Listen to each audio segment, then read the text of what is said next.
ఎండాకాలం వస్తుందంటే చిన్నప్పుడు చాలా ఎగ్జైటింగ్గా ఉండేది. ముందుగా మనకు గుర్తొచ్చేది హాఫ్ డే స్కూల్స్. పొద్దున్నే స్కూల్కి వెళ్ళి మధ్యాహ్నం లోపు ఇంటికి వచ్చేసేవాళ్ళం. ఇంటికి వచ్చేసరికి అమ్మ చేసిన మజ్జిగ, మనకి బాగా నచ్చే రసన తాగేవాళ్ళం. అమ్మ చేత్తో 2 ముద్దలు తిని కూలర్ వేసుకొని పడుకునేవాళ్ళం. ఆ ఆనందమే వేరు. యాన్యువల్ ఎగ్జామ్స్ దగ్గర పడే కొద్దీ కొంచెం టెన్షన్ ఉన్నా దానికంటే పెద్ద ఎగ్జైట్మెంట్ ఉండేది.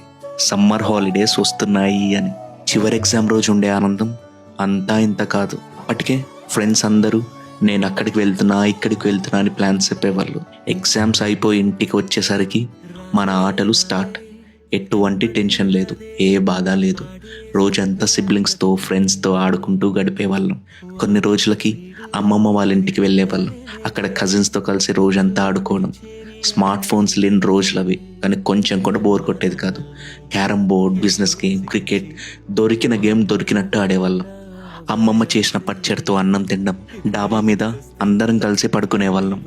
ఆ గాలి, ఆ నవ్వులు, ఆ చిన్న చిన్న ఆనందాలు గుర్తు తెచ్చుకుంటే చాలా ఆనందంగా ఉంటుంది.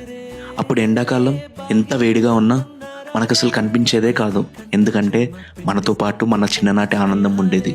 కానీ ఇప్పుడు ఆ సెలవులు లేవు, ఆ ఆటలు లేవు, ఆ అమాయకత్వం లేదు.